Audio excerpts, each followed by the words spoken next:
Biafra is all he asks for. Every night and day he's shouting and pointing to one direction, but his own people are blind and saying it's causing division. Tell me why someone who sacrificed his life for you and I? Tell me why out of sight has become out of our mind. He's asking for nothing and cares about not for these people emancipation. No. But there is a breaking news to those who never knew. Permit me to give you a clue. In the morning sun will rise. There is a breaking news to those who never knew. Permit me to give you a clue. The morning sun will rise.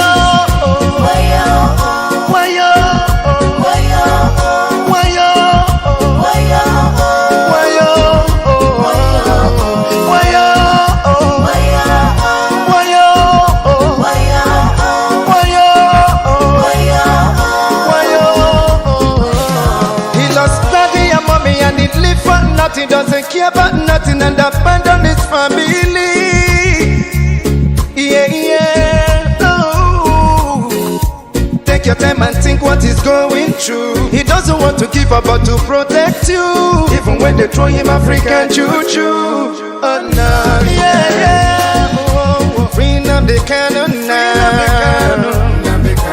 Let me hear you sing. Freedom they cannot now. They cannot now. Freedom they cannot now.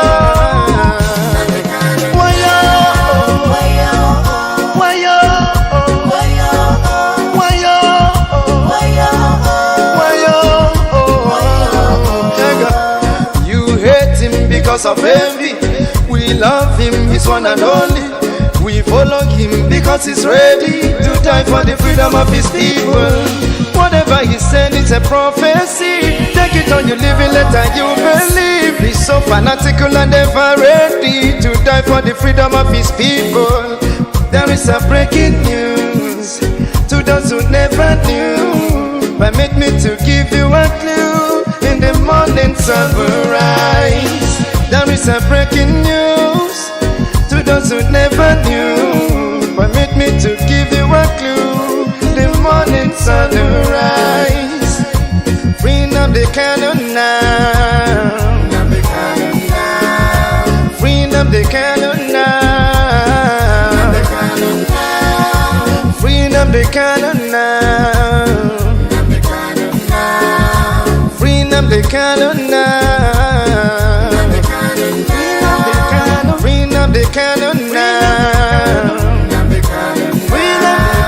Freedom they cannot now. Freedom they cannot now. Let me hear you sing. Everybody on my job and sing. Freedom they cannot. Whoa. Freedom they cannot. Yeah. Freedom they cannot. Whoa. Yeah.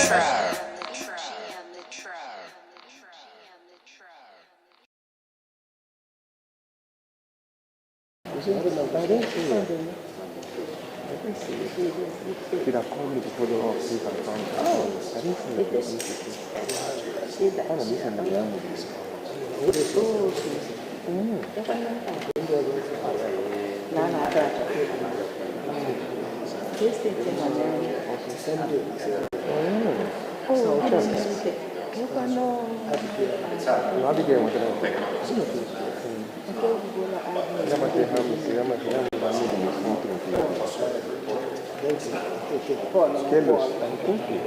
No surprise. I think you know. That's what it has.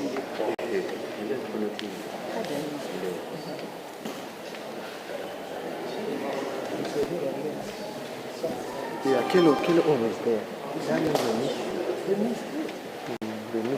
They miss you. Phần nào vậy nè? Để khám phun tầng ở đâu này?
Biafrans,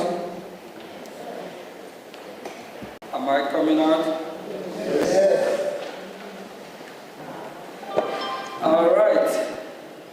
All right. The hour is here, and we all know the reason why we are here today. We are here for our freedom because it's our right. And today is our first Congressional briefing. And we have our special guest here. We Biafrans are familiar with who he is. He's someone who advocates for freedom, human rights, and also religious rights. We have our special guest, Marco Ruby. And Ruby is Senior Fellow, American Enterprise Institute. Thank you, Marco.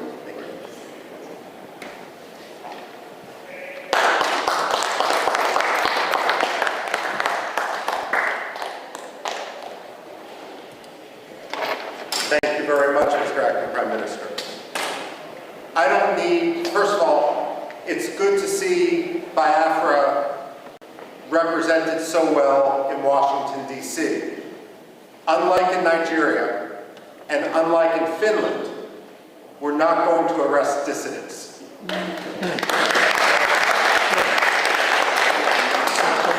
I'm a historian by training, and especially with this audience, we don't need to tell you that Biafra may have redeclared its independence, but it is a long history.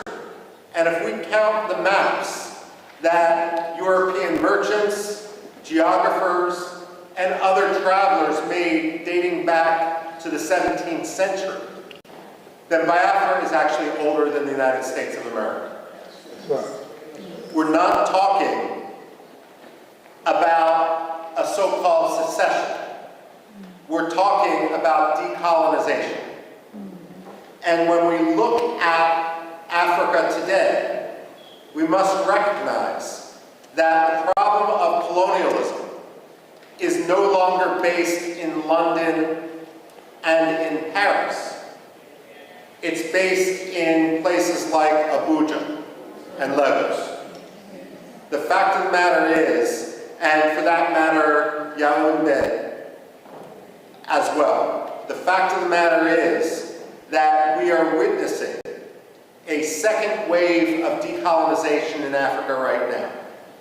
Biafra, Amazonia, Somaliland are at the front line of a struggle for freedom. Religious freedom, as well as simply personal, economic freedom, political freedom.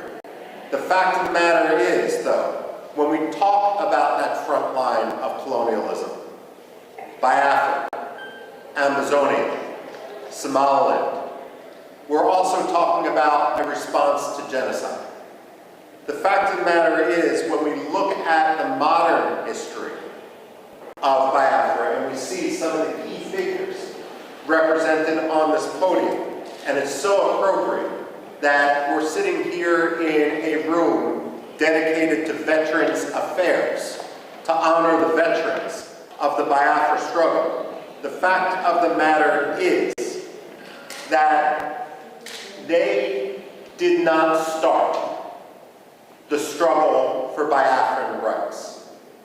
Nigeria did. Nigeria has agency. They have decision-making.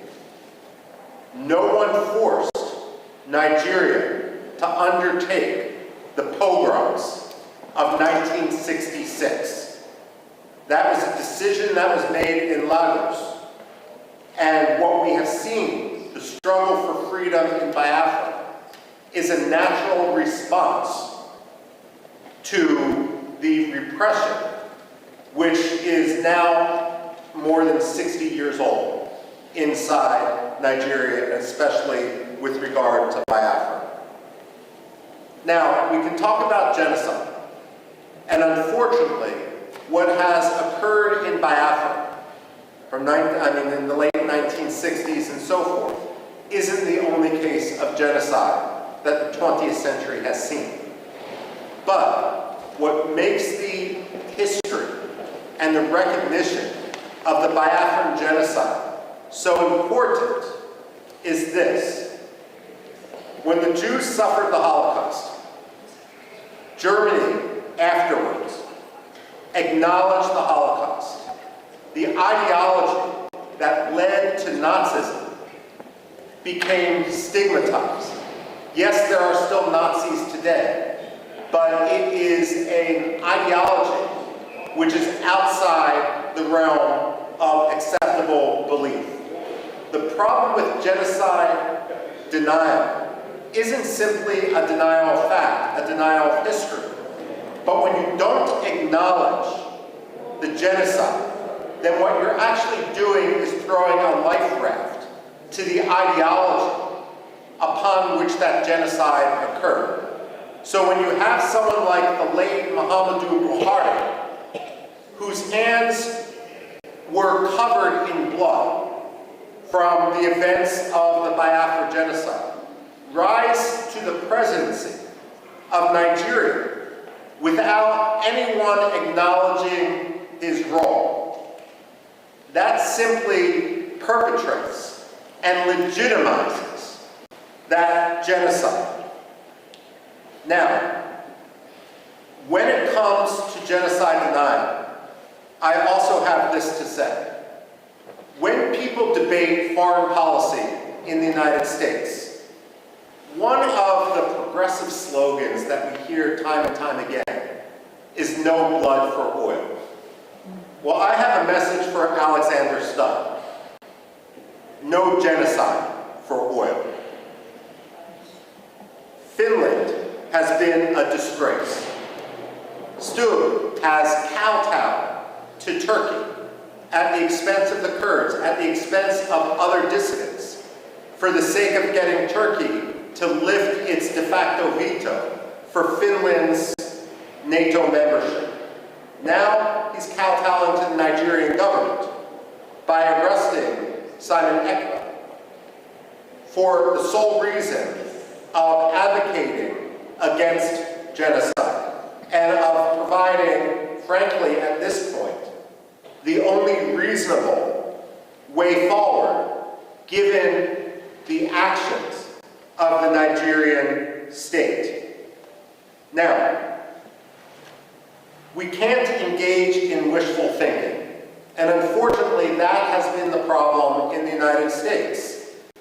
I would argue that Europe is more engaged in a cynicism, where they simply want Nigeria's oil, and let's be frank, it's not Nigeria's oil.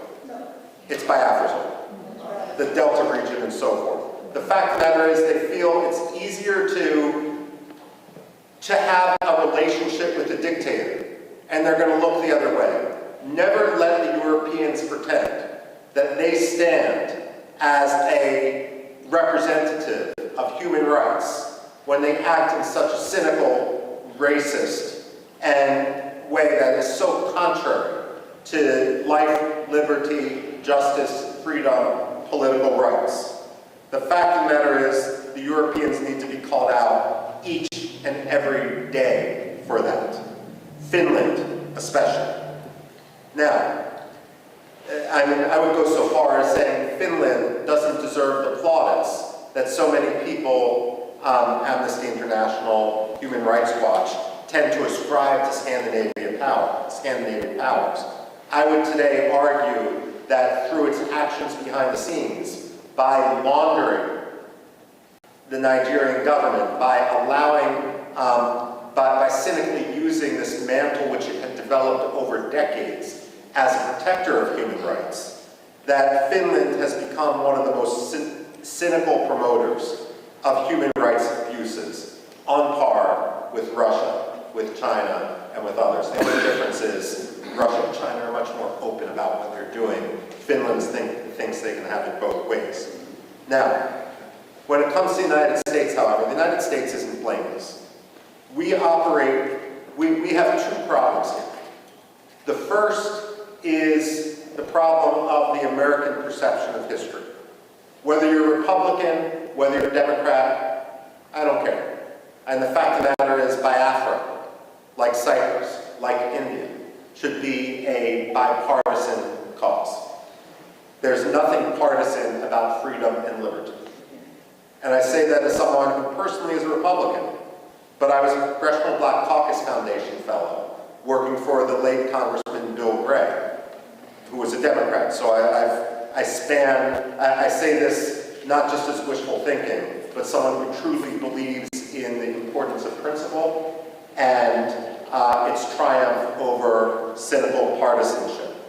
But let's face it, both the Republicans and the Democrats have a problem, and American society in general, and that's our general ignorance of history. In our own political culture, whether it's a Republican coming in after years of Democratic power or a Democrat coming in after years of Republican power, there's a tendency to believe that history is only 4 or 8 years long, and that every president who enters the Oval Office or Secretary of State who enters that 7th floor of their office of the Dwight D. Eisenhower building in Foggy Bottom, that they can somehow have a tabula rasa, that the past doesn't matter. Well, let me set the record straight. The past does matter. The past can't be forgotten. And we wouldn't be here today if it weren't for repeated efforts to work within the system, only to be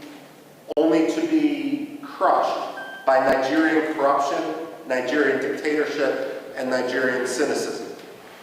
And if I may, Nigerian religious animosity on the parts of some sectarian communities.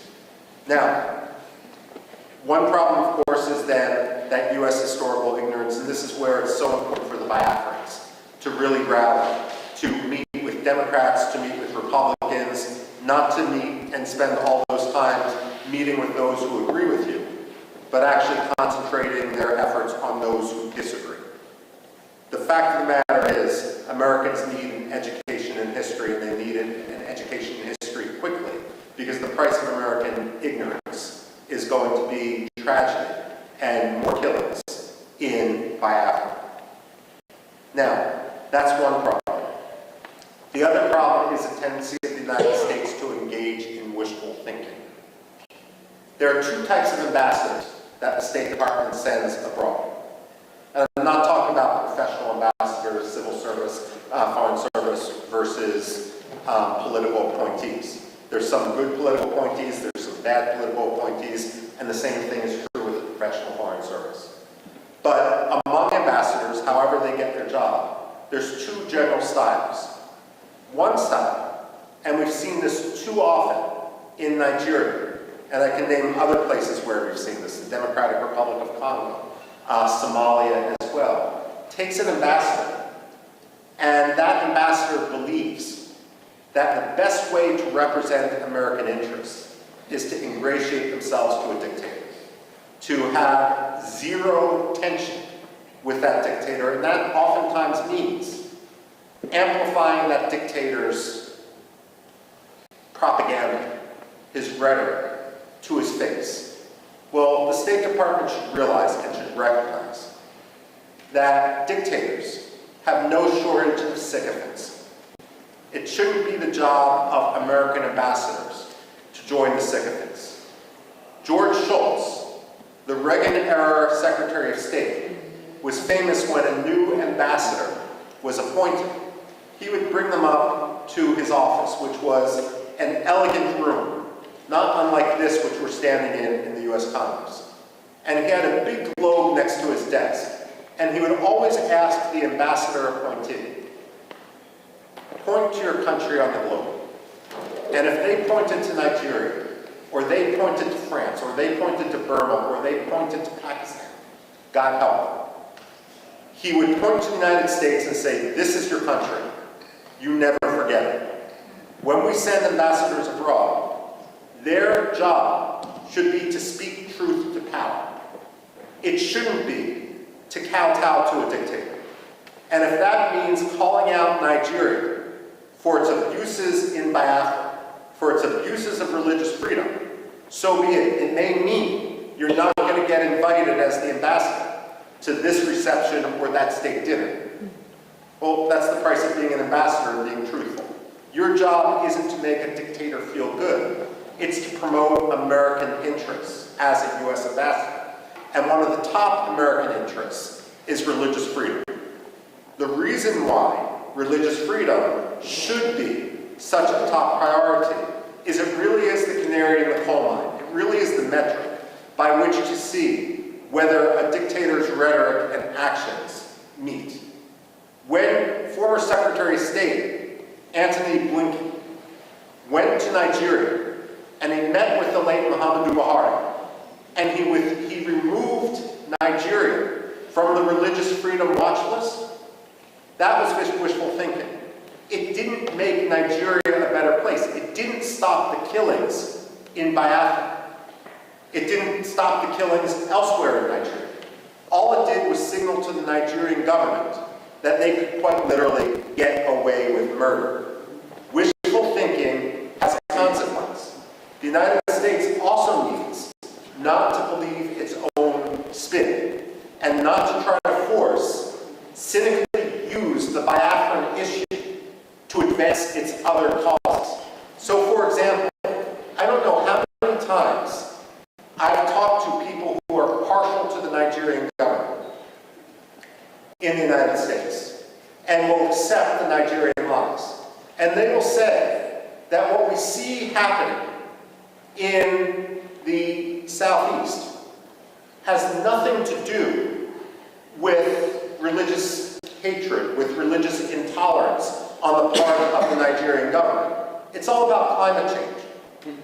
Let me tell you this, and I've actually said this to the State Department. Climate change does not charter buses in order to ship Fulani militiamen into Biafra to kill Christians. That's not China. That's not climate change. That's ethnic cleansing. That's religious hatred. That's sectarian cleansing. American wishful thinking isn't polite. It doesn't make diplomacy easier. It simply gets people killed. And this is also why it's so important for the Biafran people to rise up and not only work to establish their freedom in Biafra, to reestablish their country. It's also important for them to educate Americans. Now, as many of you know, my background and what I did when I worked at the Pentagon actually focused much more in Middle East history. That's what my PhD is in, and so forth. And having worked for more than 2 decades on issues that have some parallels, let me say this, and this may be controversial to say. Nigeria can't always be the enemy.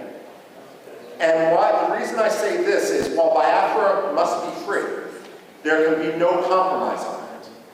At the same time, an independent Biafra is only going to thrive when Nigeria, its neighbor, is at peace with itself and with its neighbors. The fact of the matter is, the Biafrans are an engine of democracy. They were always historically the intellectual capital, the economic capital of Nigeria when they were under Nigerian occupation. But at the same time, they have a role not only to win freedom for Biafrans, but that freedom is only going to be confirmed when Nigerians also win their freedom, when corruption no longer governs Nigeria, and when the Nigerian and Nigerian politicians don't cynically use religion in order to advance their own Swiss bank accounts.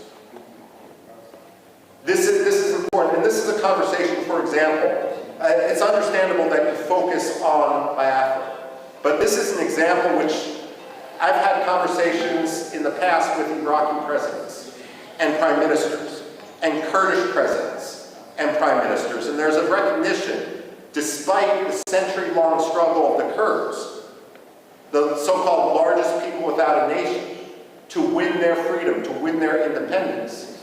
Many of them have also come to recognize that that independence is going to take real reform instead of ruin for their neighbor next door. I've had this conversation with the Cypriots and the Greeks, vis-a-vis Turkey as well. Turkey is a problem today, and Turkey is a problem which is going to work with the Nigerian government in order to kill Biafrans. But at the same time, what the Greeks and the Cypriots will tell you is, while today Turkey acts like an enemy, there can only be true peace once Turkey fundamentally reforms.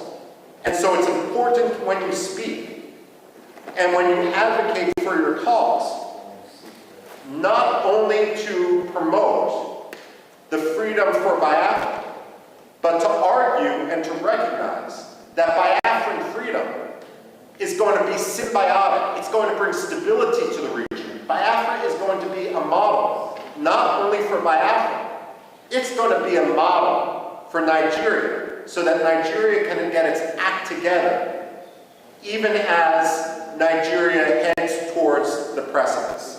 No one wants to, let me put it this way, many of you are familiar with the American satirical newspaper, The Onion. I remember a headline in that satirical newspaper after Russia invaded Georgia in 2008. It was a fake announcement by Condoleezza Rice, the Secretary of State, who was arguing that U.S. position is that no American allies should border Russia because it was just too difficult. The fact of the matter is, she was warning allies not to border Russia as if they have a choice.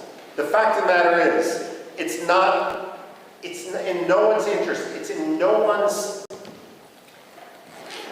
It's always going to be a problem for occupied Biafra and for independent Biafra to border a failed state, to border an irredentist state, to border an aggressive military dictatorship.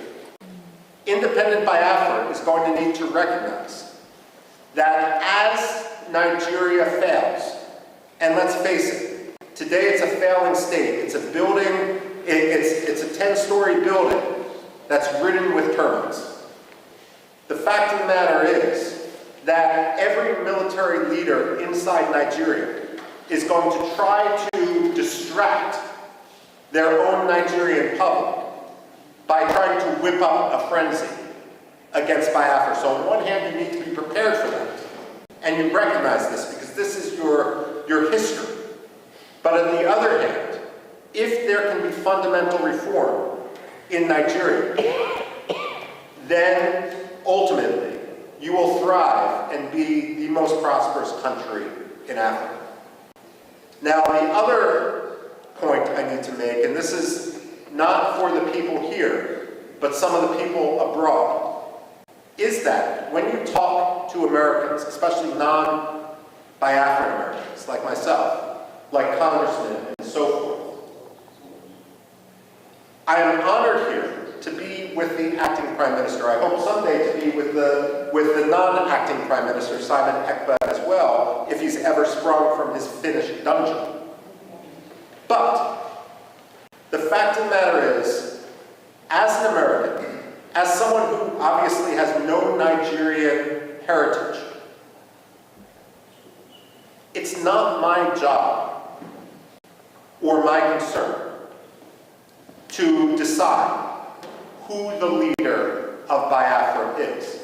You ask any American like me, any white American, who cares about human rights, who cares about Biafran liberty, What I would say is, when Biafra becomes independent, all these disputes will fall by the wayside because you have monitored democratic elections. But if anyone starts to attack other Biafrans in the presence of European politicians, American politicians, United Nations diplomats, they are essentially creating treason against Biafra. Because what you're doing is giving evidence to your enemies that Biafra isn't serious. Now, let me give you one example. When I came to Washington and began working in foreign policy in 1999, one of the first people I met was a gentleman named Biafra-U.S. He was the Washington representative of the Patriotic Union of Kurdistan. Now, the Kurds, I've referenced before, they're split between 4 different countries, so Biafra's a little bit luckier than this. At the same time, the Kurds in Iraq, in northern Iraq, are divided between 2 major political parties. One was Jalal Talabani's Patriotic Union of Kurdistan. The other was Masoud Barzani's Kurdistan Democratic Party. And between 1994 and 1997, these 2 Kurdish parties fought a civil war to suggest that anger among the Kurds wasn't high would be an understatement. They hated each other's guts. 2,000 people remain missing to this day from that civil war in northern Iraq between the Kurdish parties. And again today, that region is essentially divided. Barham Saleh had a rule as the representative of one of the 2 Kurdish parties in Washington, D.C. His rule was, I will talk Kurdish politics to other Kurds, but I will never talk Kurdish politics when someone else is in the room. Because the only message that Washington needs to hear is Kurdistan must be free. The only message that Washington must hear today is that Biafra must be free. Decisions with regard to the leadership of Biafra are going to be made by Biafrans themselves. But the most important issue for everyone, whether they are legitimate or frankly whether they are illegitimate, is that Biafra must be free. Don't tweet against your political adversaries. Take the high road. Don't talk about your rivals to congressional staffers. And if your rivals talk about you, you may feel that it does you a disadvantage. Let me assure you, it does not. If the acting prime minister, if the acting cabinet are the ones who are speaking softly and achieving things, creating a new currency, creating the structures of state, ultimately every serious congressman, like Chris Smith, like Mark, one of the most important staffers on Capitol Hill, they are going to recognize you for what you are. Because only amateurs talk about their rivals. Those who are legitimate, those who are serious, those who are here today are the people who advance their cause. And make no mistake, momentum is on your side. So I speak here today, and I'm concluding my remarks right now, by thanking you for your activism, by welcoming you to the halls of Congress, where you are free to talk to anyone, and you don't need to risk arrest, because again, your words we're not in Finland.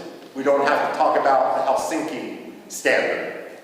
The fact of the matter is, I hope to be here when the United Nations General Assembly recognizes Biafra as the 55th or 56th African state.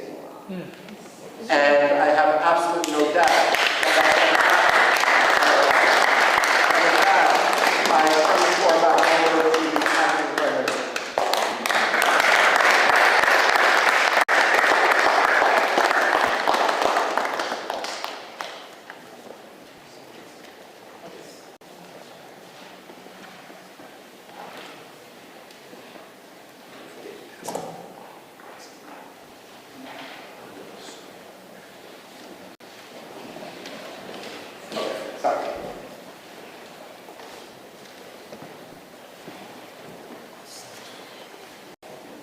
Please, can we give a hand of applause?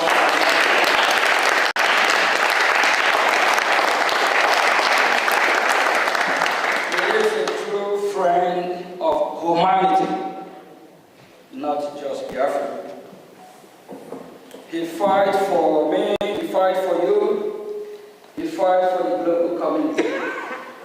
And he is a kind of one we need, so that we can have a safer world and a better world, a world that will be great again. Thank you.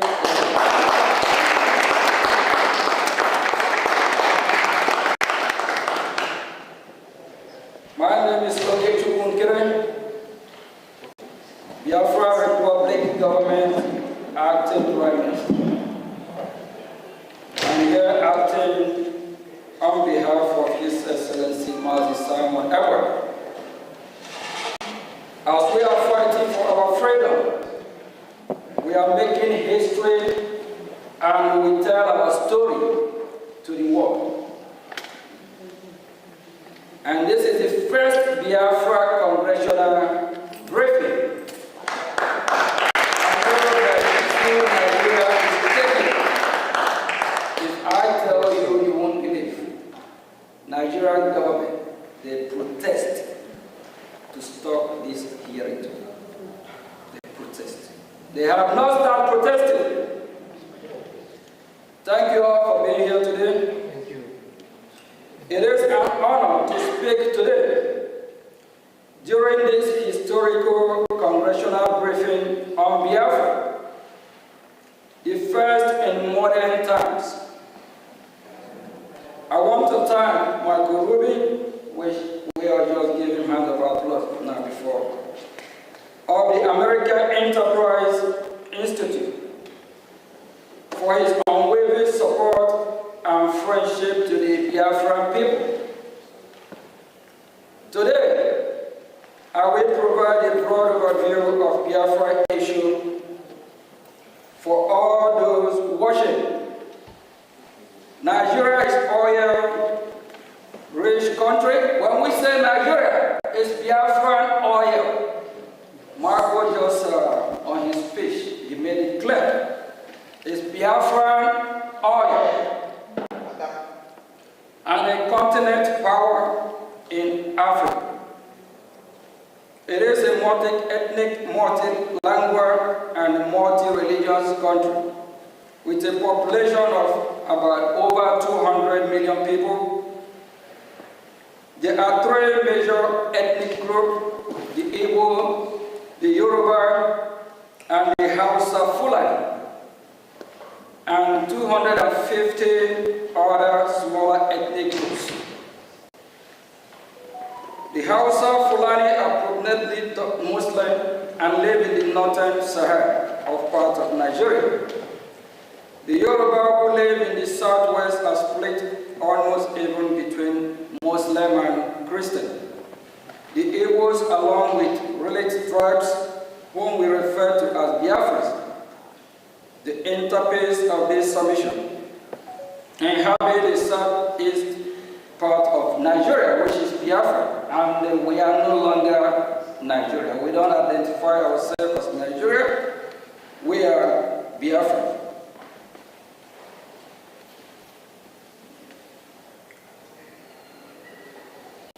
Part of Nigeria, which is combined population of over the Biafrans population and over 70 million. Biafrans are predominantly Christians and traditional worshippers, with constituencies also practicing Judaism. Their land is blessed with human and mineral resources, including vast hydrocarbon. Biafrans are very commercially inclined, industrious, and are given to scholarly and professionally pursuit in addition to their first nature of gifted martialized. They had an established grassroots democracy order known as the Omunna system, which is still practiced to this day. Before the advent of colonization. They are very Republican and arbitrary in nature and coexist peacefully with their neighbors, including northern Nigeria and Cameroon, prior to their amalgamation with the rest of Nigeria in 1914.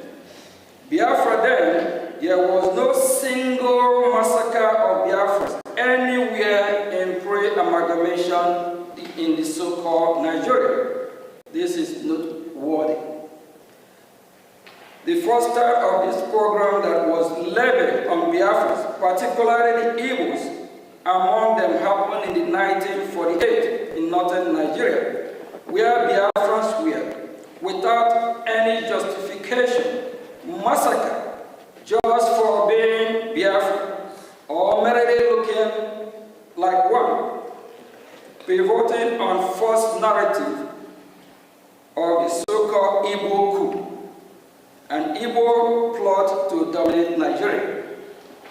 Nigeria's military officers and the police and notable civilians, mostly from the north, planned and executed the Biafrans. Over 3 million Biafrans were murdered between 29th May 1966 and 12th January 1970. And had the Biafrans not resisted by unilaterally declaring its independence, the massacre would have been incalculable and more horrendous. There is credible evidence that sectional Nigeria provoked the Nigerian Civil War as a cover-up to accomplish the genocide that they have begun against Biafra. Generally, and the Igbos in particular, as far back as 1948 in northern Nigeria, the difference this time was to take it to their homeland, where they had fled and taken refuge under the Hitler-declared Republic of Biafra, a nation born in dire necessity and desperation to survive a genocide. The following aspect from recent declassified U.S. Embassy diplomatic dispatch of the era on the program and the war that follows is instructive, and it states that the North was minded to use the war as a tool to result its dominance of natural affairs. Malan Gagu Dambour, regional editor of Morning Post, told the American consul in Cairo, "No one should kid himself that this is a fight between the East and the rest of the Nigeria. It is a fight between the North and the Igbos." The scale of the carnage was such that had the Roman or International Criminal Court statutes been enacted, Nigeria's entire military leadership and its top civilians enablers would have been prosecuted for genocide and crime against humanity, for orchestrating the destruction of Biafrans in whole or in substantial part because of their ethnicity.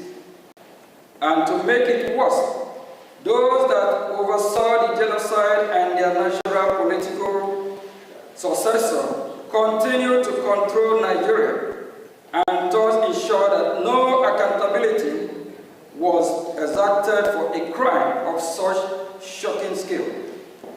And to date, no apology or remorse has emanated from official Nigeria or any of the prime state actors.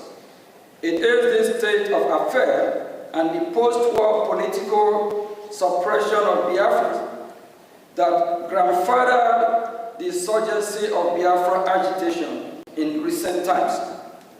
The modern-day Biafra independent movement surfaced in 1999 with the creation of movement of the actualization of sovereign state of Biafra Mazur in 1999 by Chief Owazurike, in 2012 by Mazi Nnamdi Kanu, a protege of Chief Owazurike, then created the Indigenous People of Biafra, IPOB, in 2012, which became the predominant Biafra independence organization.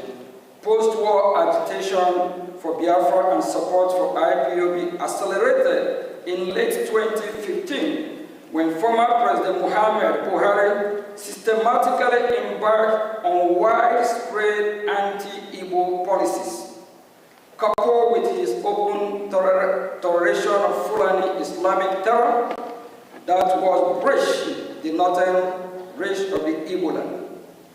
It was in the face of this that the indigenous people of Biafra IPOB and the idea of Biafra government in exile gained much traction as protector and defender of the people that have been detained by the government of the day of Nigeria.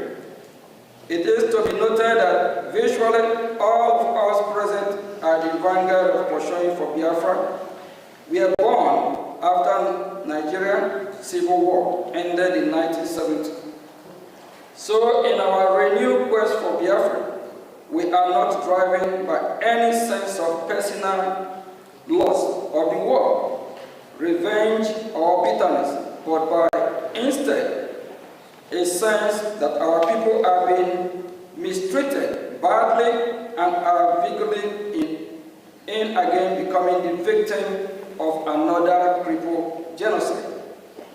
Vast majority of the Biafrans share the same view, even so, quietly because of fear of retribution by the Nigerian government or other non-state actor in alliance with the government.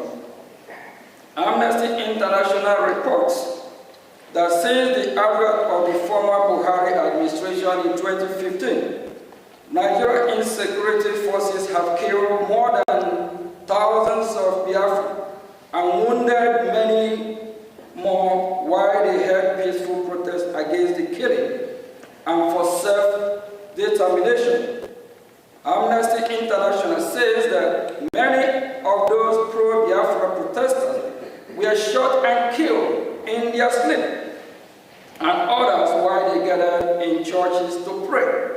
Many of the protesters were shot and killed from behind while they tried to escape. Contemporaries country report released by the United States Department confirmed such of this, particularly the Nigerian government declaration of IPOB as a terrorist organization in October 2017, which gave a dubious legal cover to Nigeria's security forces to resort extrajudicial killing of Biafra perceived by self-determination agitator or members of IPOB. As such, as you are reading this, the other killings of Biafrans by the Fulani Islamic terrorists is ongoing as we speak. The killing have not stopped to date, especially in the northern boundary of Igbo land, such that several innocent villagers were murdered in Ebonyi State in February 2025. Igbo communities to bury their brothers, sisters, fathers, mothers, sons, and daughters almost every month. And after times, the violence is maliciously and falsely attributed to unknown government or faceless Biafran separatists. In the face of all this, and in the perception that rogue elements of the security forces are complicit, the Biafran government in exile emerged as beacon of hope for Biafrans that have become the hope of the government. It bears mentioning that when the agitation for Biafra accelerated in late 2015, the response of Nigerian government was disappointingly non-pragmatic. Instead of acknowledging the burgeoning popularity of the agitation and take bona fide measure to contain it through constructive engagement or dialogue. The government went wide with deadly and extrajudicial law enforcement action that backfired by fueling the agitation to levels not seen since the end of the Civil War in 1970. This misguided law enforcement action turned a dangerous corner and boom raged when the government went rogue by extraordinary rendition of our leader Mazi Nnamdi Kanu, the Biafran leader from Kenya, in late June 2021. No doubt this is an avoidable overreaction that has composed Nigeria's legal system, triggered the international legal order against Nigeria, and bettered the government driving insecurity that have rocked Southeast Nigeria, which is Biafra, to this day. In between, Fulani Islamic terrorists have capitalized on the situation to dissuade Southeast Nigeria to no end. After Mazi Nnamdi Kanu illegal kidnapping, one of Mazi Nnamdi Kanu protege, Finland-based Biafran activist, His Excellency Mazi Simon Ekpa, took charge of the Biafra independence movement and created the Biafra Republic government in exile Brigade, of which he is the Prime Minister. Illustration of the Biafra independent movement. The Brigade has galvanized the support of the Biafran population and has engaged in high-level dialogue in Washington, D.C. with U.S. government officials. Furthermore, Brigade organized a self-referendum in which more than 50 million Biafrans voted in favor of independence. Brigade held an independence convention in Lahti, Finland, which started November 29 to December 2, 2024, in which Brigade declared the independence of Biafra on December 2, 2024. December 2, 2024, Biafra was redeclared. The government of Nigeria, according to Mr. Ekpa, has orchestrated 5 assassination attempts against his life. After allegedly failing to assassinate Mr. Ekpa, the government of Nigeria successfully pressured the government of Finland to arrest Mr. Ekpa in November 2024 on politically motivated charges.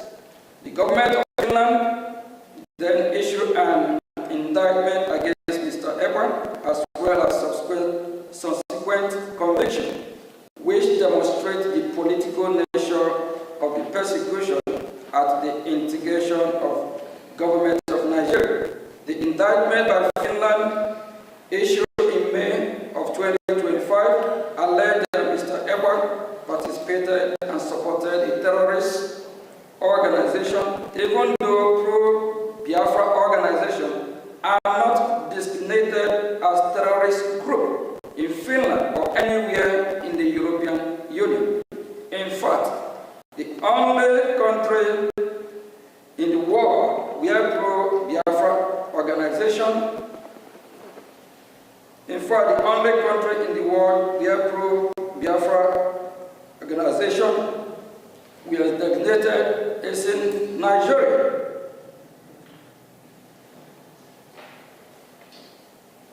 For the government of Finland to accept that the Finnish citizen holding political position regarding internal policy matters within Nigeria is somehow a criminal offense in Finland is nonsensical and absurd, and demonstrate that Finland is engaging in a politically motivated prosecution. Nigeria conduct toward both Mazi Nnamdi Kanu and Simon Ekpa demonstrate transnational repression. At the moment, the issue of Biafra, the insecurity in southeast Nigeria, which is Biafra land, and all the unpleasant aftermath cannot be resolved, while the federal government of Nigeria persists in detention of Mazi Khan, while Finland persists in detention of Mazi Simon Ekpa, and Biafrans continue to be marginalized. On this basis of foregoing, we must respectfully suggest the following to the U.S. government. One, we urge the United States government to invoke the Global Magnitsky Human Rights Accountability Act, Summit 5 of Title S, 11 of 114-28328, to identify and impose travel and financial restrictions on all officials of the federal government of Nigeria and any Nigerian non-state actor implicated in the killing of Biafrans, Christians in their homeland in southeast Nigeria, which is Biafra land.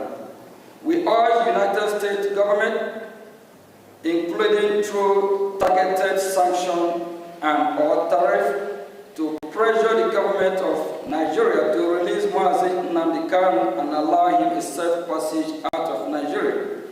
Three, we urge the United States government to pressure the government of Finland regarding its political motivated trial and conviction against pro-Biafra active Simon Ekpa. For we urge the United States government to deny all bilateral assistance and visa to officials of the government of Nigeria if it continues to engage in transnational repression against pro-Biafra activists, and if Simon Ekpa and Mazi Nnamdi Kanu continue to be held in detention. Consequently, Biafra troop brigade are ready to engage with the international community, include the United States of America government, especially in seeking to establish a newly independent Biafran state. The brigade is willing to engage in deal-making with U.S. government and come to economic defense and security agreement with the United States. Biafrans represented by brigade are willing to negotiate with the U.S. in reciprocity and in anticipation for specific demand, interest and expectation of the U.S. recent event in sub-Saharan Africa have created a compelling need for United States of America to get involved in the Gulf of Guinea. There is no better opportunity than that presented by the Biafra. For example, Biafra can be an ideal place for U.S. military base, as well as seaport. Biafra can also be host to African installations. Biafra can be a close ally of the United States and purveyor of Western interests in the region, as well as a bulwark against Islamic terrorists and extremists. This is important now more than ever, given the loss of key U.S. military bases in Sahel countries, as well as the Nigerian government's ever closer relations with United States adversaries, a United States designated Islamic terrorist organization. In addition, Nigeria's persecution of Christians continues to worsen and further adds to the case of independent homeland for Nigeria. Christian population, just as U.S. recognized of Somalia, present great benefit to U.S.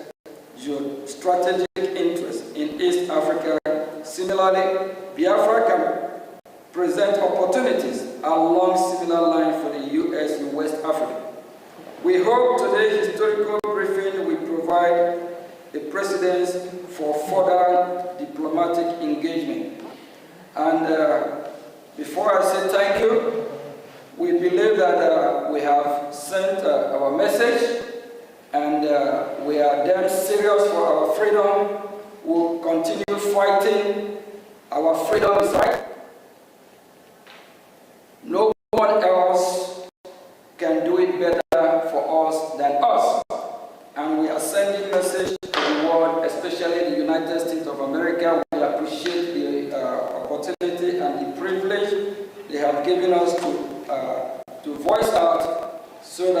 they can do what is right. We believe they are listening. We believe very soon we'll be having more diplomatic engagement with the United States of America, the leader of the free world. Thank you.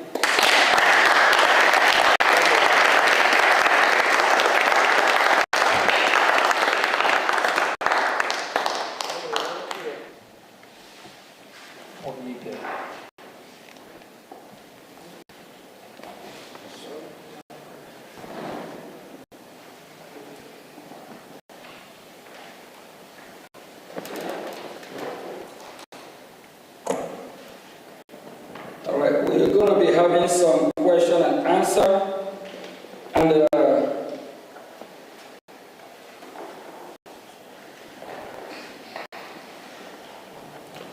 we have some witnesses that will be asking questions about the current situation, what is happening in Biafra land, if it is suitable for them, if it's that what they want, they deserve to live better than what is happening here today.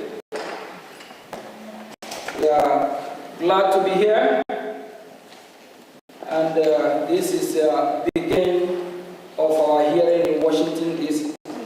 We believe that the U.S. government, they are watching, they are listening, they are following, even if the members of the Congress, the ones that are not here, they are watching, so they know what we are doing and what is going on. I will call on Mazia Mobi. Yeah.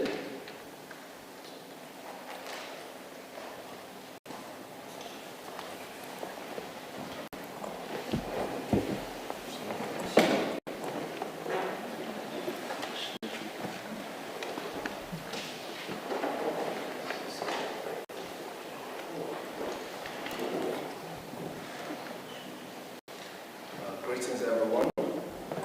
Greetings, Biafrans who are here present. First of all, I want to appreciate everyone for being here. It's not easy. It is only a man who seeks for freedom that goes knocking on all doors. Because every locked door is against each and every one of us is a locked door against millions of Biafrans.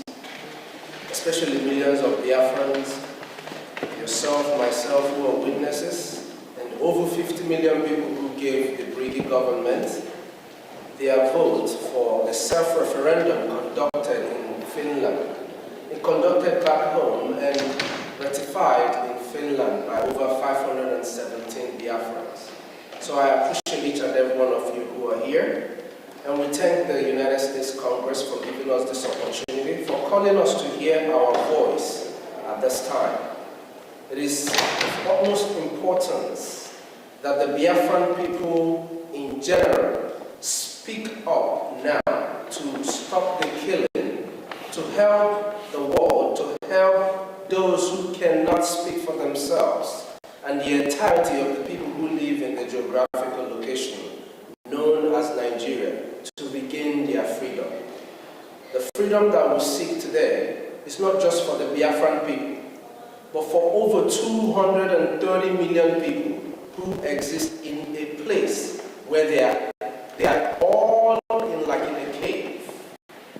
Most of the people who exist there do not know themselves no more, cannot, for some reason, stand up and defend themselves. Of course, we know fear is part of terrorism.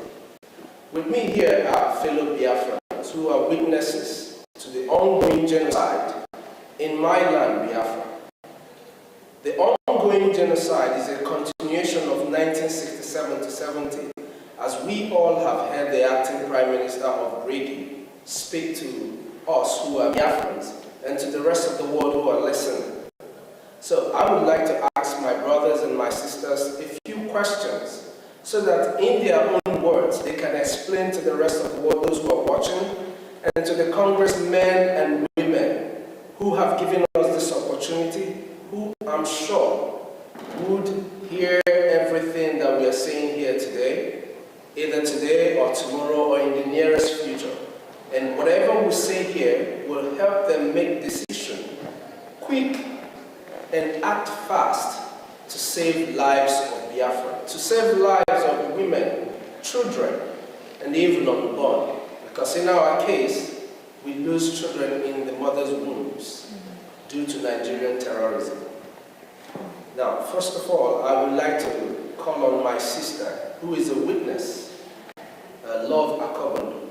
I would like to ask you, Love Akobondo, how would you describe the persecution and marginalization of Biafrans from your own personal observation and experience? What are the root causes of this genocide?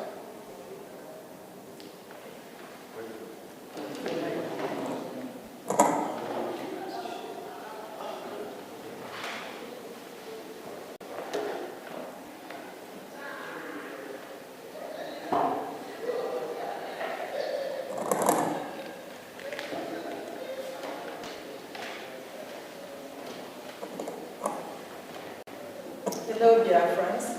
Good afternoon. Thank you for the Brigade government. Thank you, the acting Prime Minister and the staff. And I also thank the Congress, American Congress, for giving us this opportunity. I'm going to say what I received as information from those who witnessed those incidents, because I wasn't there at the time. From there, that will lead into what is happening and still happening, unless we put a stop to it.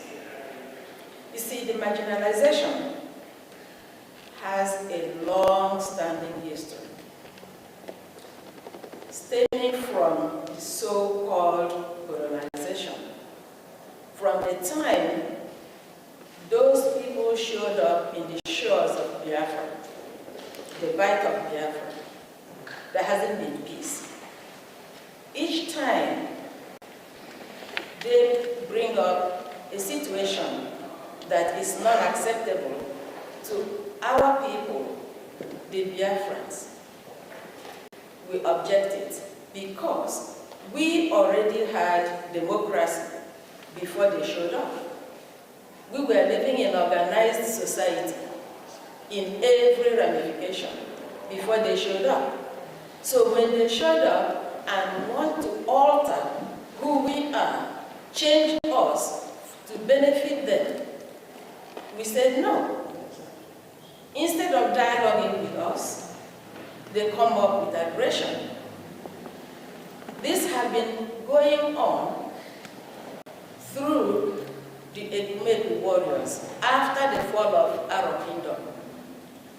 Our people regrouped, defending themselves, defending their land, defending their culture, defending who they are as a people. They were met with killing, because that's the only thing they understand. They don't understand dialogue.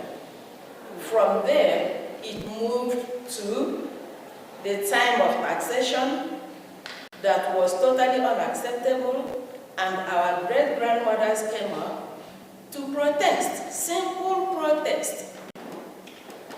They did not kill anybody, they did not destroy anything. They were just protesting because one of the useless people, it is not today we begin to have a flavors in our society. A man called, and I'm going to call him by name, and I wish his generation will get to hear it so they can be ashamed of their grandfather. Chief Okuk from Oloko was the warrant chief who delivered that message of taxation. And after they had finished taxing our fathers, they came up with our mothers. And our mothers said no. What did they do? They turned out, killed some of them. To glorify their action, they termed it a women riot, which is a false thing. From there, when they discovered coal in Enugu, again, to their interest, poor working condition, our fathers protested for a better wages, a better working condition. What did they get? Bullets. They massacred men. That was the coal mining massacre. He did not stop there. Each step of the way is aggression, no discussion. The good thing is, we are not the people you can just walk over. It's not going to happen. It's not yesterday, it's not today, it's not going to be all the tomorrows to come, because we are Biafrans, madam. No two ways about to take it or drop it. We're going to fight to the last man standing. Now, he did not stop there. He continues the same marginalization, the same wickedness in all form and shape. Fast forward to the so-called flag independence. What did we get? The 1966 pogrom. I have a sister-in-law who lost her father to 1966 pogrom. Move forward, 1967, the so-called genocidal war, which the world refused to acknowledge. The thing sweeping it under the carpet is going to make a difference. It's going to escalate, and it's escalating. We have no apologies to anybody. Biafra must be free. Okay?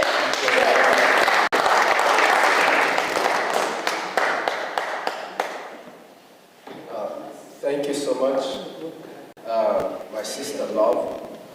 You heard it all?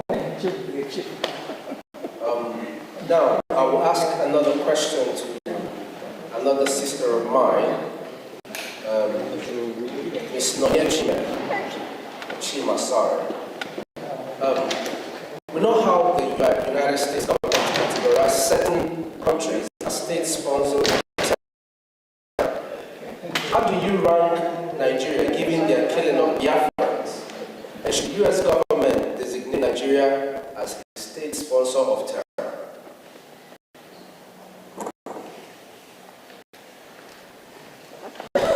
Thank you very much for that question.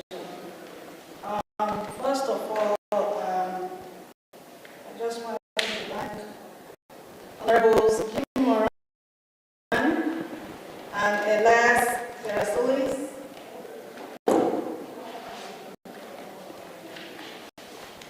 and the U.S. Congress for giving us the opportunity to inform the world of what has been going on in Biafra land for decades. So for the question, these are some of the reasons why the United States government should designate Nigeria as a terror organization. One, between 2015 to 2016, Amnesty International reported that Nigerian security forces killed over more than 1,500 IPOB protesters in cold blood. Remember, they didn't have any weapons. They were just exercising their rights as citizens. And in 2017, there was what they called Operation Python Dance, which targeted the Southeast residents who are Biafrans, with soldiers invading communities, shooting civilians, and committing extrajudicial killings, which led to about 28 young men and women in our leader, Mazi Nnamdi Kanu's house. Thirdly, from 2021 to 2023, Amnesty International also documented over 1844 killings in Biafra land, including unlawful executions, torture, and enforced disappearances by security forces. And one might ask whether these killings or these killers have been apprehended and brought to justice, and the answer is no. No one has been held accountable for these killings. In fact, when locals apprehend any of the killers, there is always an order to free them. Up till today, the killings continue, and the painful thing is the fact that Biafrans are killed simply because we are Christians, simply because of the crude oil in Biafra land, and because they want to Islamize by force, which we are resisting. So I call on the global community to pay attention to what's going on in Biafra land and elsewhere where there is a genocide going on. Thank you all so much. Thank you so much. That was wonderful. That's what we expect from every Biafran to always carry in the heart. The fact that our people are dying every day. Now, I want to ask my brother Emmanuel Lugo, how would you describe the hatred of Biafrans or Igbos within the Nigerian political establishment, which has traditionally been controlled by the Muslim North? Would you say this is an important part of why there is support for the Biafran independence movement? Thank you all. We talk about Biafran hatred. The hatred of Biafrans in Nigeria by the political establishment. That goes deeper. Some of us can use this word and we look at this hatred and we keep asking ourselves, why? Why us? What have we done? Here after everything we have gone through. The hatred in the Nigerian establishment, the political establishment, and people from other parts of the country. We see this hatred every day. We have this economic jihad that has been going on. Our businesses are being born in Lagos, in the north. We are not allowed to scale when it comes to political positions as in the presidency of the country. And now we are seeking for Biafra. We want to be on our own so that we can be able to live in peace without facing this hatred every day. The Fulani Caliphate are the ones controlling Nigeria. And with this economic jihad, they have continued to display this economic jihad on the Biafrans, day in, day out, in every aspect of life. And we are tired of it. And we say this is the reason why over 80 million Biafrans, over 50 million Biafrans voted for the Biafra self-referendum, because they themselves are tired of the hatred. Every one of us can see it, even the young ones. And that is why there is maximum support for Biafra, so that we can have our own independent state and live in accordance with our own values. So that's what I will say about that. Thank you.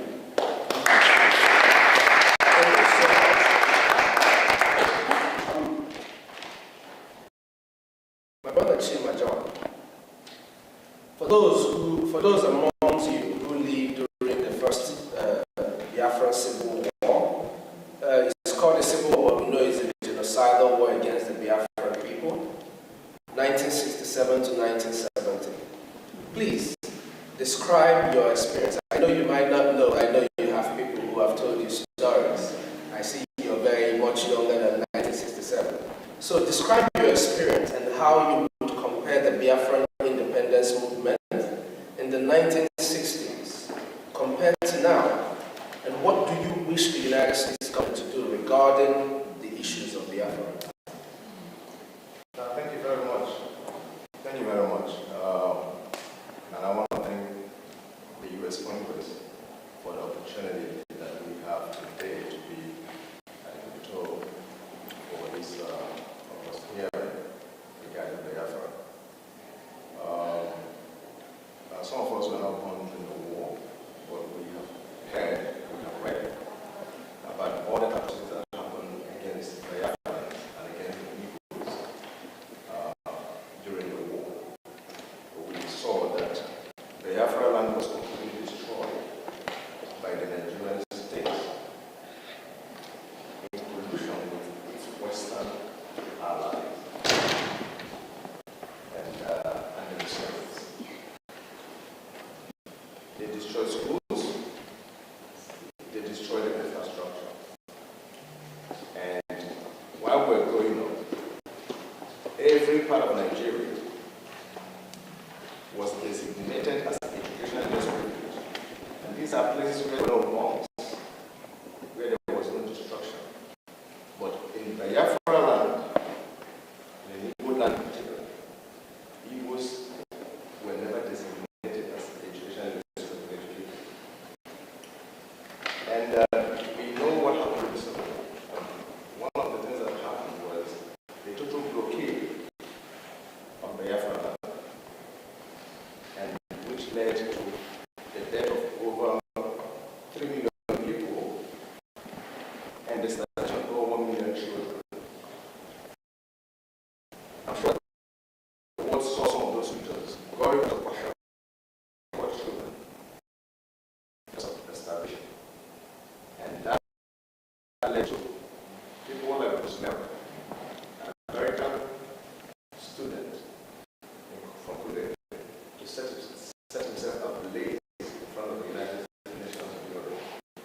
people like Steve Jobs, the founder of Apple, saw what happened in Biafra, so wanted to step his foot inside the church and say, how can the world open their eyes and saw these humans or so-called fellow Christians and never did it because of oil and hatred and theft. We saw all that. The United States, as part of the cost to put Nigeria, the Biafrans down, and the Igbos in particular, they made sure that after the war, that every person or Biafran is only 20 pounds to start life from the beginning. And the Igbos and the Biafrans were the richest in that country at that time. It was designed according to one of Nigeria's presidents, it was designed to make Biafrans poor for over 200 years and become subservient to other ethnic groups. At the end of the day, today, Biafrans are not only successful, but they have reason to say that the only thing that will make us safe to actualize our economic and political potential and destiny is the creation of an independent state of Biafra, or the restoration of it, so that we can live in peace with our neighbors, so that we can be allies of the West and to our global community, so that we can harness our potential, our intellectual resources, our natural resources. We can harness it to the benefit of not only our own people, but to the world at large. That is what Biafrans seek. And we want the United States, as the leaders of the free world, to stand up and begin to do what is right by the Biafran people. Begin to do what is right. Because that's something that they're looking for. That's something that they take, that Nigeria gives them. Those oil and gas comes from Biafra land. We can negotiate. We can reach a deal in any country, America, so that we can have our independence. At least we can feel safe. And being free. Thank you very much.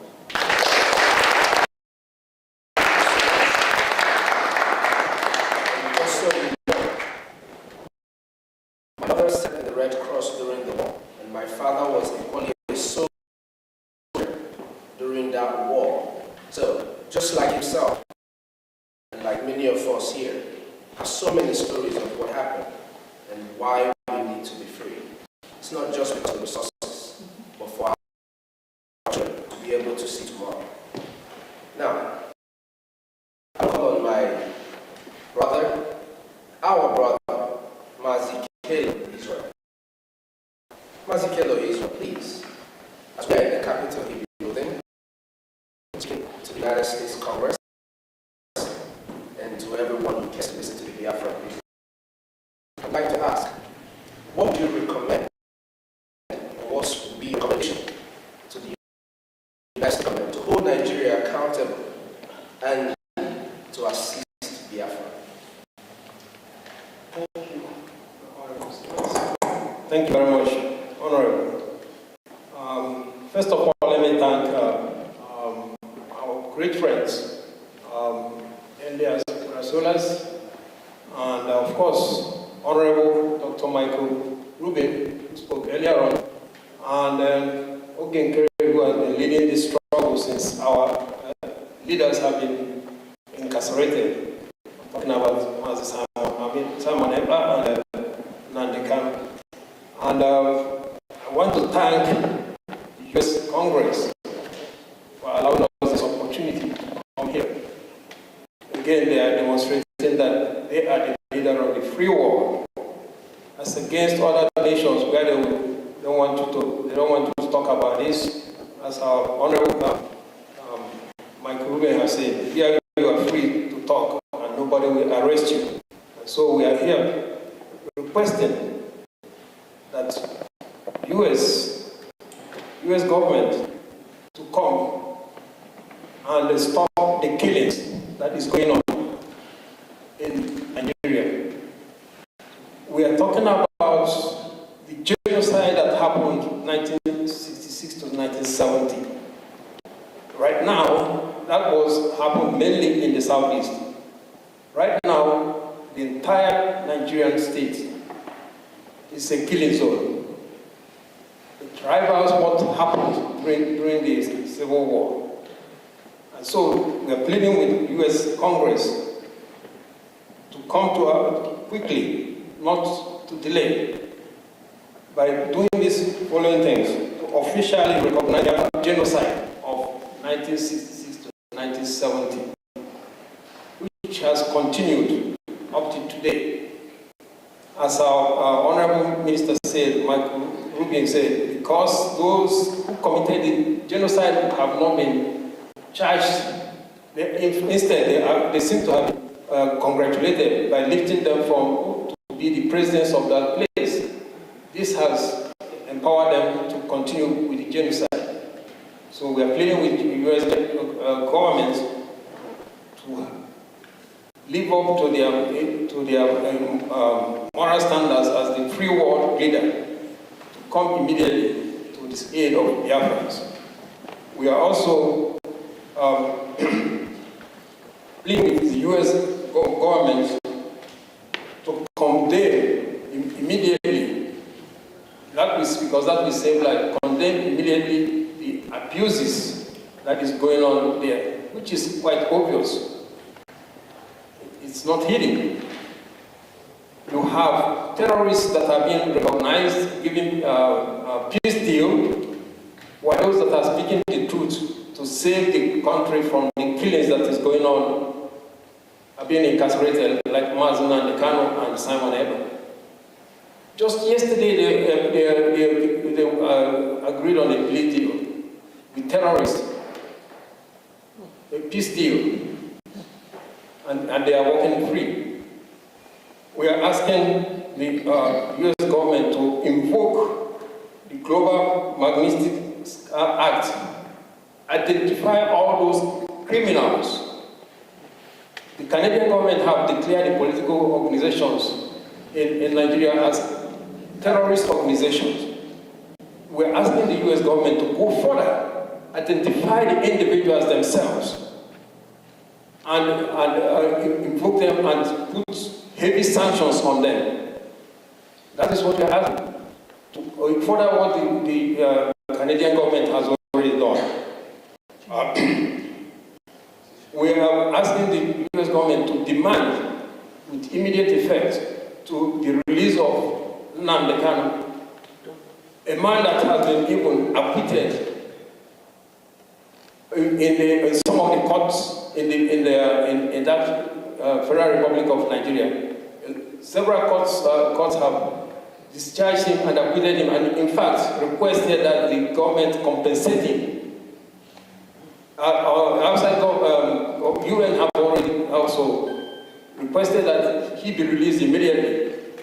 Kenyan government has come out openly to say that he was extraordinarily rendition. He was kidnapped from Kenya. That he should be released, and on no basis should he be tried for anything because of the illegality that they practice on him and abuses.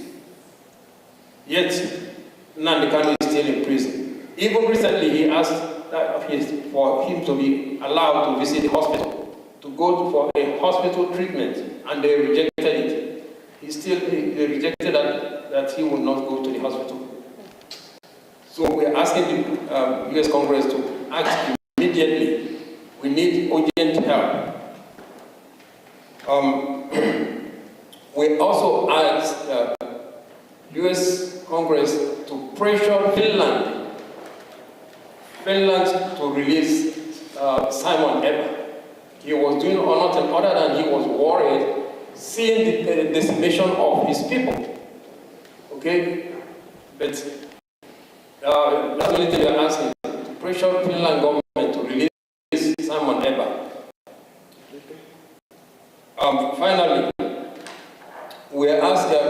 this Congress to recognize the referendum that was conducted. 50 million Biafrans.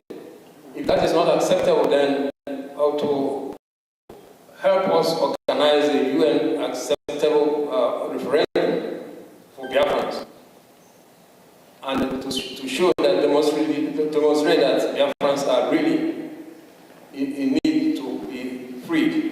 And the freedom we're asking for is not only for Biafrans, because it will also free the ordinary people of that country called Nigeria from all the killings that are going, which is only going to escalate as the 2027 elections continues. These are what we are requesting. Thank you very much.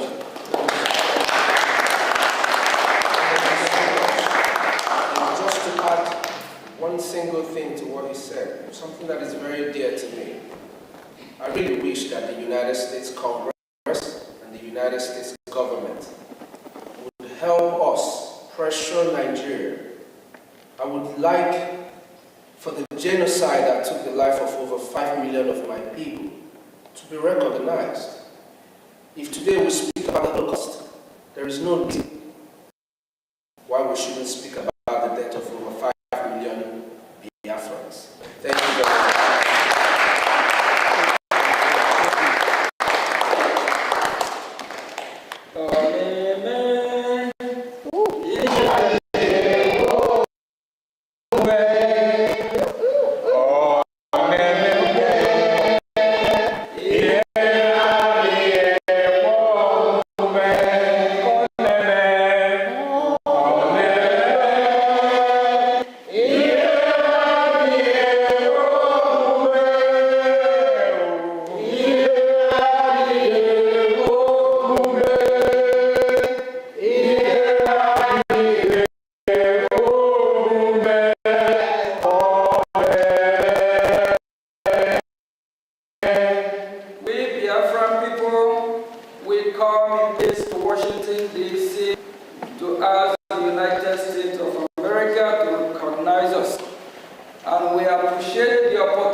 Thank you all. And God bless.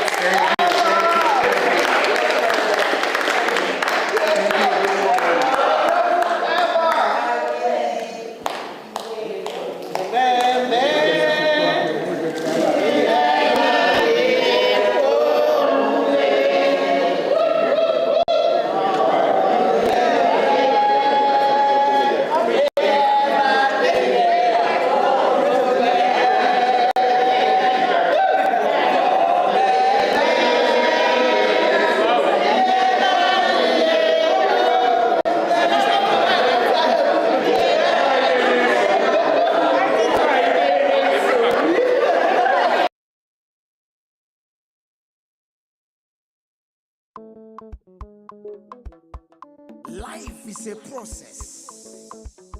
No matter how you go about it. Masi Okechukwu Nkere, Omalicha Nwoke, the Biafran Republic Government and Exile Finance Minister, is humbly campaigning for global Biafran financial support for the purpose of Finland Convention, Biafran Defense Forces, and redeclaration-related activities. I appreciate all Biafrans who have been supporting our liberation movement. I also urge everyone to massively support more than ever, especially in these critical times. Oh, my fellow lovely great Biafrans, let's come together and support our Prime Minister, Mazi Simon Ekpa, who is currently working tirelessly to hand over our freedom to us this year, 2024.